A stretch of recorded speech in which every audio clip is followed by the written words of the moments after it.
recibir todo lo que Dios ha depositado en nuestra mano. Y ha depositado tanto. Para que sepáis, Pablo, ¿qué tenemos que saber? 3 cosas. La primera, ¿cuál es la esperanza a la que fuisteis llamados? ¿Saben qué significa esperanza? Esperanza significa esperar con confianza. Esperanza en su raíz etimológica significa respiración. Porque claro, el que no tiene esperanza es como que le falta la respiración. Esperanza significa también pie para caminar. Porque el que no tiene esperanza es como que anda cojo. Y la última definición de la palabra esperanza es espada larga de doble filo. Porque una persona con esperanza es una persona poderosa.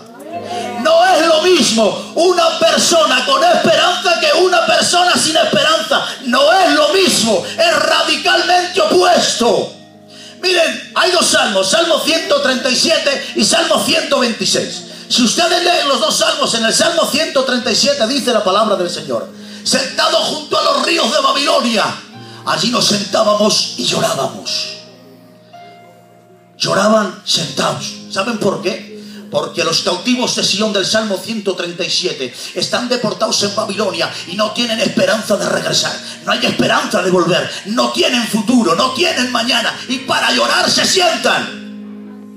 El Salmo 126 es completamente distinto. Dice: irán andando y llorando los que llevan la preciosa semilla. ¿Se dan cuenta? En los 2 salmos hay 2 personas llorando, pero con una diferencia. Los del Salmo 126 van cargados de semillas que son promesa. Los del 137 se han sentado. ¿Saben por qué?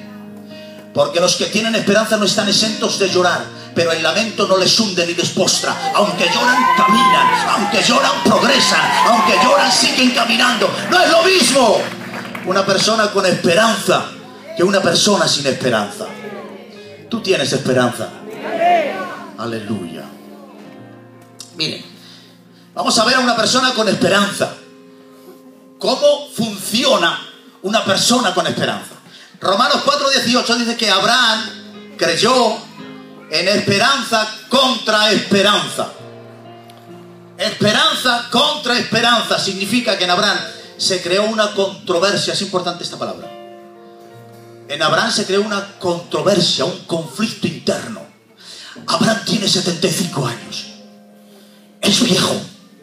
Se sienta sobre una piedra en medio del desierto mientras los abrojos secos pasan por delante de él. Su esposa es anciana y mientras ve esta figura tan desértica, una voz resuena en sus oídos: Abraham, tu descendencia será como las estrellas. Abraham apenas se mantiene en pie, para levantarse le cuesta. No puede apenas ni respirar, pero oye la voz de Dios que le dice: Abraham, serás padre de multitudes. En Abraham se creó un conflicto y una controversia entre lo que Dios le estaba prometiendo y la realidad que estaban viendo sus ojos. ¿Qué hago? ¿A quién creo? ¿Creo lo que me dice Dios o creo lo que ven mis ojos? Y se creó tal conflicto y tanta controversia que Abraham se vio sumergido en una especie de conflicto y de lucha interna. Dios me promete las estrellas, pero estoy en medio de un desierto. Dios me está prometiendo la vida, pero estoy a punto de morirme. ¿A quién creo? ¿Qué dice la Biblia? Que Abraham creyó a Dios.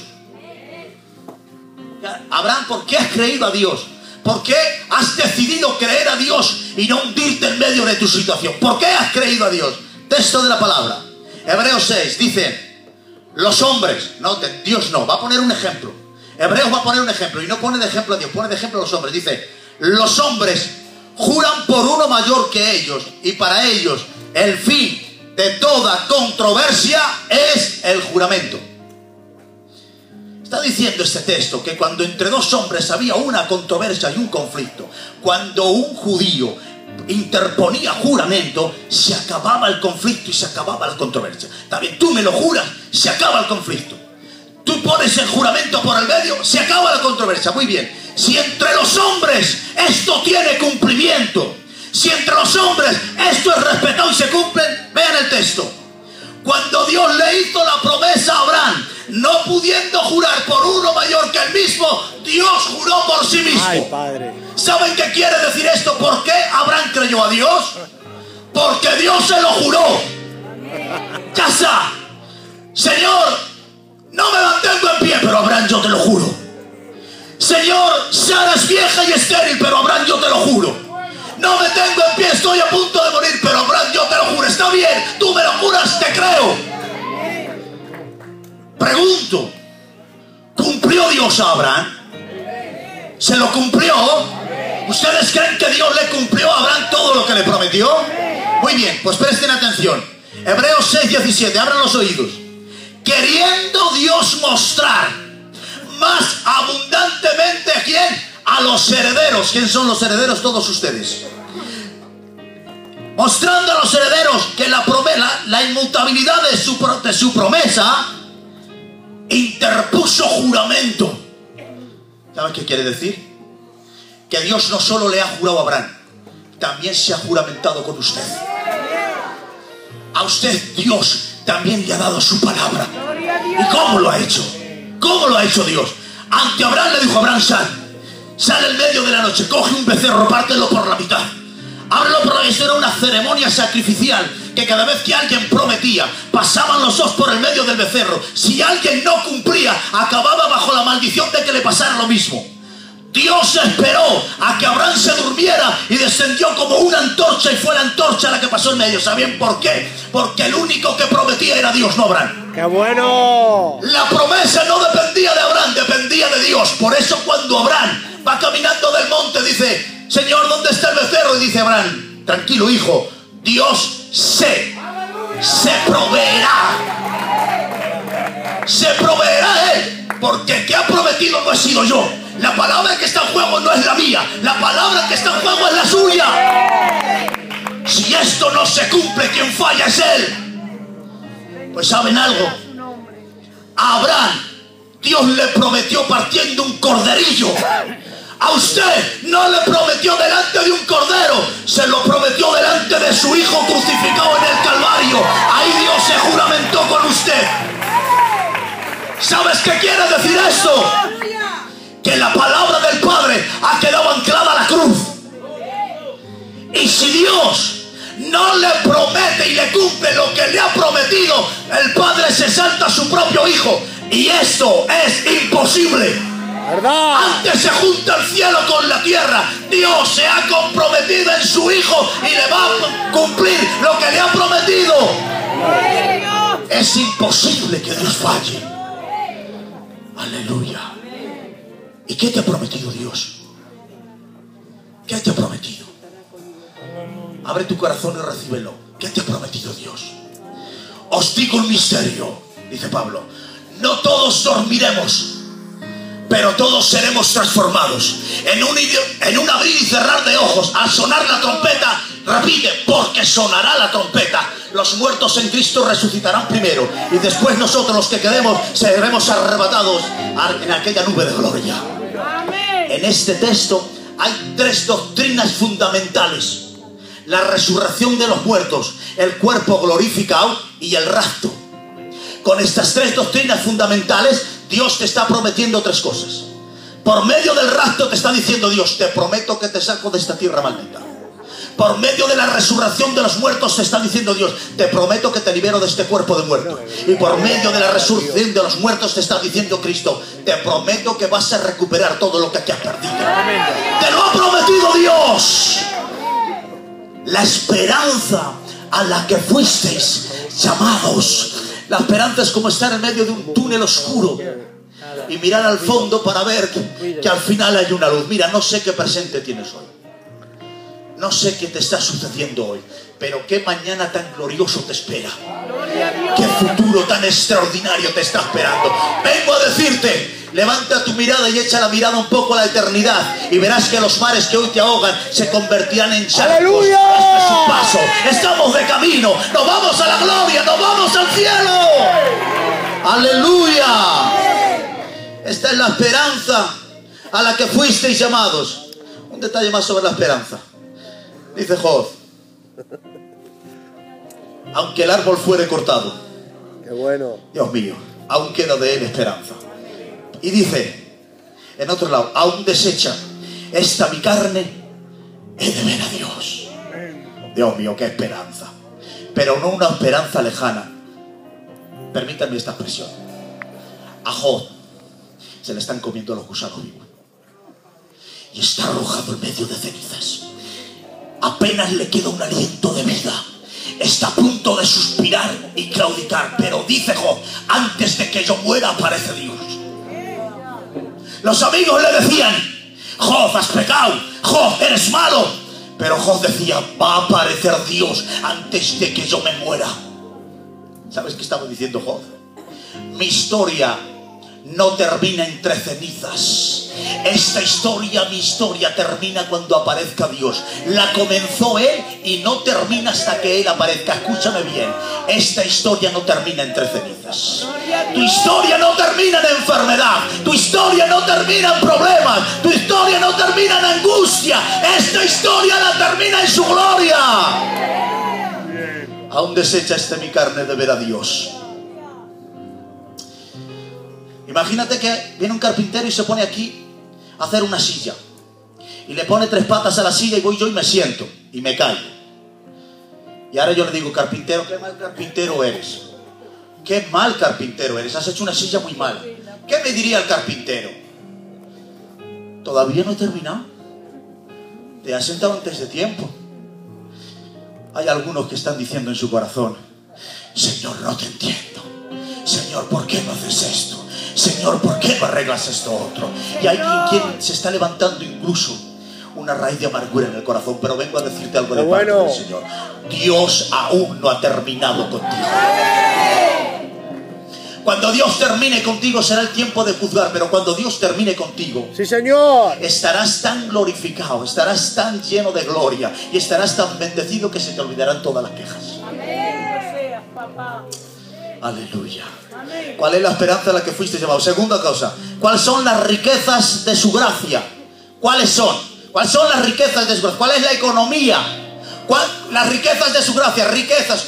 ¿Cuánto me mete en el bolso estas riquezas? ¿Cuál es el poder adquisitivo de esta gracia? ¿Cuál es? Leemos la Biblia. Efesios 1:17 dice: en quien tenemos redención por su sangre, el perdón de los pecados, según las riquezas de su gracia, que hizo.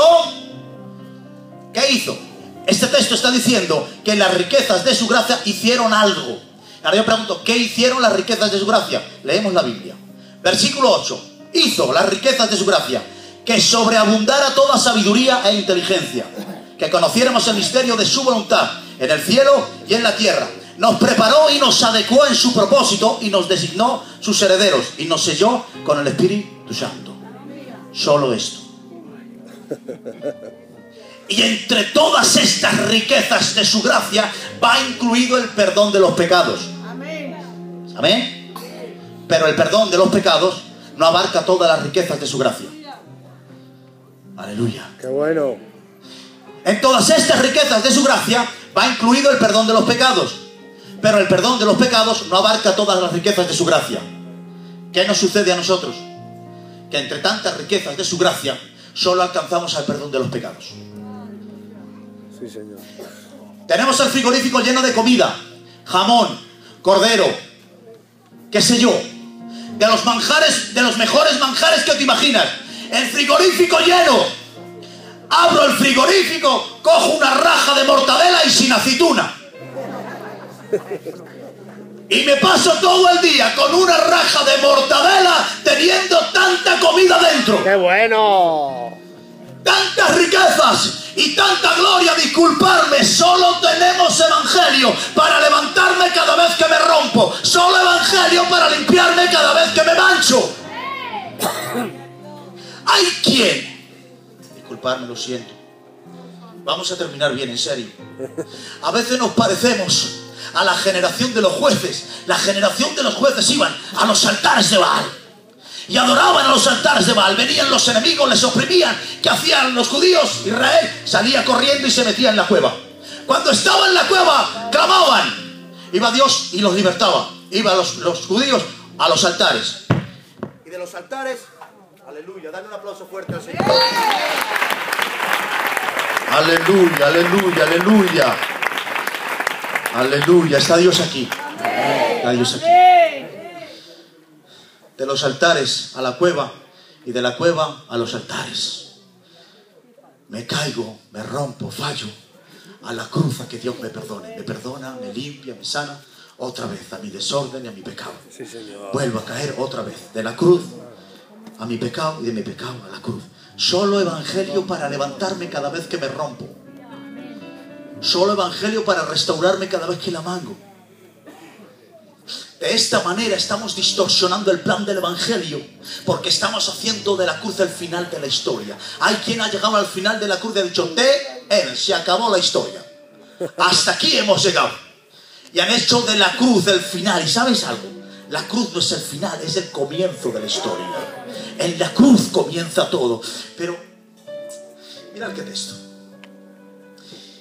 Cristo, habiendo ofrecido, este texto es: Cristo, habiendo ofrecido una vez para siempre un solo sacrificio, de ahí en adelante se ha sentado a la diestra del poder de Dios. ¿Dónde está nuestro problema? Que no tenemos ese de ahí en adelante.